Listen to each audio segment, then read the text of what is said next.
Len Martinez, Ph.D. CPA, is president of Bull Valley Advisors. Len publishes the Bull Valley Advisor, a stock market newsletter for institutional investors, featuring his BVA Value Momentum portfolio strategy. Podcast, anchor.fm/Len-Martinez-PhD-CPA. Institutional investors visit my website to subscribe and ask for a free copy of the Bull Valley Advisor monthly email newsletter, www.bullvalleyadvisors.com. Investing in value stocks with positive price momentum. Market update March 10, 2021. March 10, 2021. Wall Street closed mostly in the green on Wednesday, and the Dow Jones notched a new record, as fiscal aid advanced as expected and yields declined. On the policy side, House Democrats passed the $1.9 trillion stimulus bill that includes extensions for jobless benefits and stimulus checks so President Joe Biden can sign it by Friday.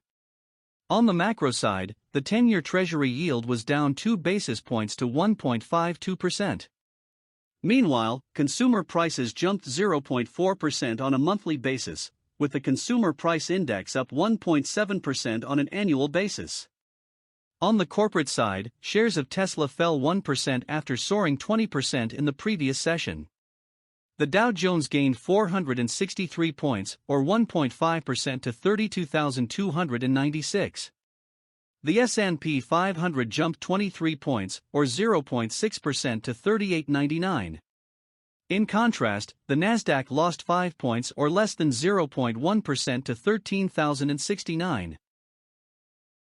The yield on the benchmark U.S. 10-year Treasury note rose slightly to 1.52% on Wednesday afternoon, from a session low of 1.514%, after Treasury auctioned $38 billion in 10-year notes at 1.523%. Bond yields have been hovering around their highest levels in over a year, amid prospects of a swift economic recovery, helped by the coronavirus vaccine rollout and further fiscal support. At the same time, growing inflationary pressures could force the Federal Reserve to consider tightening monetary policy sooner than expected. Data released earlier showed inflation rate hit a 12-month high of 1.7% as widely expected, while the core inflation came in weaker than expected and hit its lowest level in 8 months.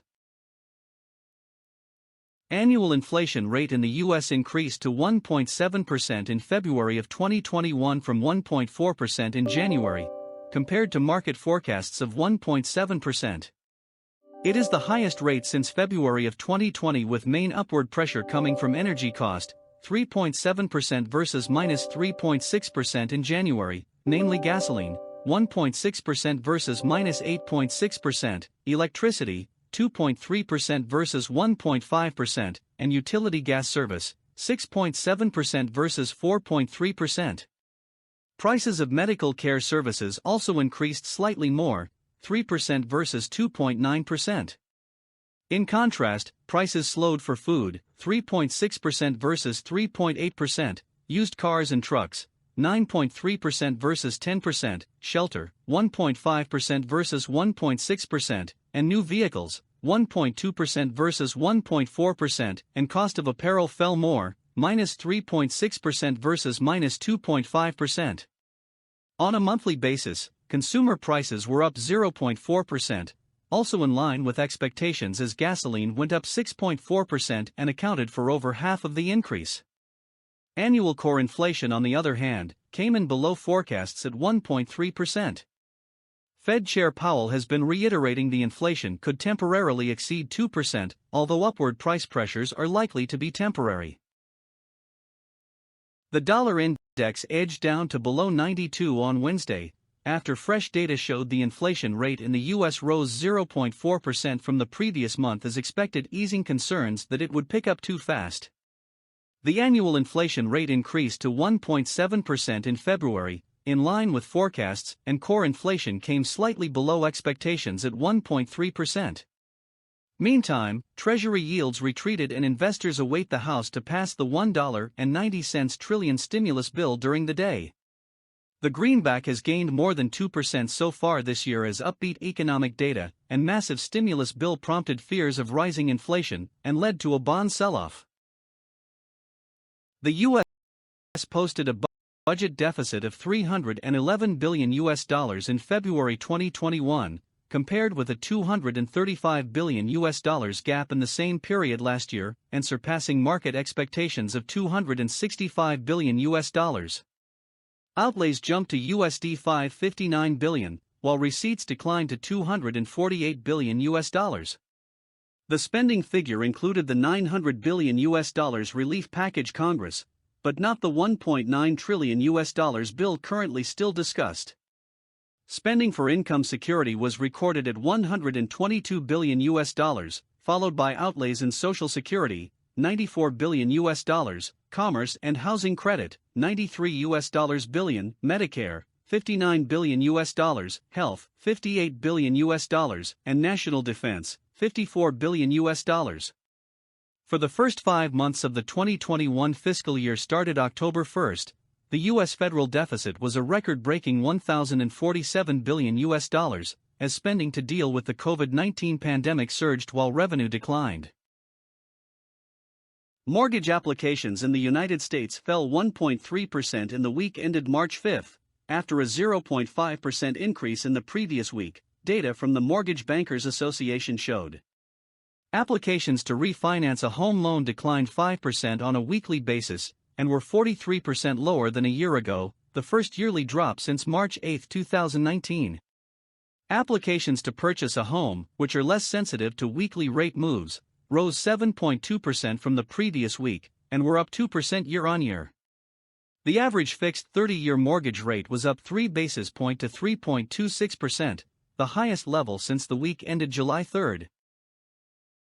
European stock markets closed mostly higher on Wednesday, with Frankfurt's DAX up for the third session to a new all-time high, on optimism over strong growth momentum this year, and as the bond market sell-off eased. Meantime, traders await the passage of the $1.9 trillion stimulus bill in the U.S. later in the day, and the ECB monetary policy decision tomorrow. On the corporate front, Adidas said it expects a strong rebound in sales this year, and Inditex also sees higher online sales for 2021. The FTSE 100 closed marginally lower at 6,723 on Wednesday, after 2 consecutive sessions of gains, dragged down by mining shares like Rio Tinto and BHP Group amid falling iron ore prices. Meantime, traders continue to follow prospects of a global economic recovery, the passage of the $1.9 trillion stimulus bill in the U.S. and high bond yields. On the corporate front, Restaurant Group said it was planning to raise £175 million through a share sale after the Frankie and Benny's owner posted a bigger loss due to a hit to its business from Britain's latest round of lockdowns. Insurer Legal & General posted a 3% dip in 2020 operating profit, hit by a slowdown in house building and demand for life insurance products due to the pandemic. The CAC 40 jumped more than 1% to 5,991 on Wednesday, its highest level since February 2020, on hopes of a strong economic rebound from the coronavirus crisis. On the economic data front, France's industrial output rose by 3.3%, easily beating market expectations of a 0.5% increase. Elsewhere, investors await the final passage of a $1.90 trillion stimulus bill in the U.S. and the ECB monetary policy meeting due tomorrow, in which policymakers will debate the merits of intervening to bring yields down. The Nikkei 225 closed flat at 29,036.56 on Wednesday, following gains of 0.99% in the previous session, as gains in technology stocks tracking an overnight Wall Street rally offset a fiscal year-end sell-off by domestic funds. Meantime, long-term bond yields eased slightly but remain at elevated levels, with local 10-year rates at 0.126% while U.S. 10-year bond yields held at 1.54%. Traders continued to follow reports that Prime Minister Yoshihide Suga will join an online meeting with leaders from the US, Australia, and India on Friday to discuss issues such as steps to contain coronavirus infections and climate changes. Locally, Japan's National Institute of Infectious Diseases said Tuesday that nearly 400 people in Japan have been infected with a new variant of the novel coronavirus different from those found in Britain, South Africa, and Brazil. The Shanghai Composite fell 1.55 points or 0.05% to 3,357.74 on Wednesday, trading at 3-month as concerns over overvaluation and vulnerability to rising interest rates continue to weigh on the market. Official data showed consumer prices in China fell less than expected in February, while factory gate prices rose the most since November 2018 over the same period. Meanwhile, U.S. 10-year rates eased slightly but remained near 13-month highs to 1.535%, while local 10-year yields lifted to 3.243%. In Hong Kong, the Hang Seng Index added 76.5 points, or 0.27% to 28,849.73. Brent crude futures fell slightly to trade at around $67.30 a barrel after attempting gains early in the session on Wednesday, after latest data showed a bigger-than-expected build in U.S. crude stocks. Still, oil prices are up about 30% this year after recovering to pre-pandemic levels in February, due to supply cuts from Saudi Arabia and OPEC, while the demand outlook improves with the rollout of COVID-19 vaccines. In addition, Middle East tensions escalated after reports of attacks on oil facilities in eastern Saudi Arabia. On the other hand, concerns grow that U.S. drillers could increase activity due to higher prices. NYMEX natural gas futures fell to below $2.70 per million British thermal units, its lowest level since January 29 and down more than 15% from the February high, as liquefied natural gas levels recover from declines forced by the deep freeze in Texas that shut down wells and processing plants.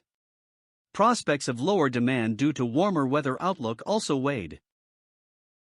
Gold rose to its highest in more than a week on Wednesday, consolidating the rebound from a 9-month low of $1,676 touched earlier this week, as a weaker dollar and lower U.S. Treasury yields drove buying into the bullion. Recent data showed U.S. inflation rate rose 0.4% from the previous month, easing concerns that it would pick up too fast. On top of that, the imminent passage of Joe Biden's $1.9 trillion coronavirus relief package lent further optimism to the gold bulls. Silver bounced back to $26 an ounce on Wednesday, on easing bond yields and weaker than expected inflation numbers from the U.S. At the same time, investors hope for a strong economic recovery as the $1.90 trillion U.S. COVID-19 relief bill is expected to be considered and passed later today, while COVID-19 vaccine rollouts gain steam around the globe. The Baltic Exchange's main sea freight index extended gains for a 7th straight session and rose 4.2% to 1,980 on Wednesday, its highest since October 7, 2020. The Capesize Index, which tracks iron ore and coal cargoes, climbed 10.6% to 2,157, its highest level since January 26, and the Supramax Index advanced 48 points to touch a new record high of 2017. Meanwhile, the Panamax Index, which measures coal or grain cargoes, went down 0.9% to 2,218.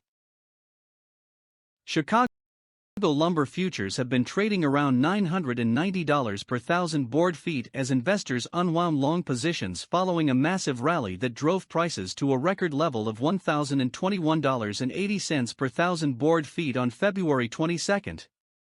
Still, lumber prices doubled in value since last November, a surprise during the traditional weaker winter months and a positive sign of a building boom during the economic recovery from the COVID-19 hit. The stay-at-home lifestyle has encouraged homeowners to expand or remodel their existing dwellings. Record low borrowing rates and an exodus from major cities exacerbated this home-building spree. On the supply front, mills were not able to ramp up fast enough to keep available supplies from drawing down. Given the above and the fact that the U.S. economic recovery is gathering pace, this technical selling should be short-lived. Thank you, and please stay tuned for more upcoming reports. Institutional investors, be sure to visit my website to subscribe and ask for a free copy of the Bull Valley Advisor Stock Market Newsletter.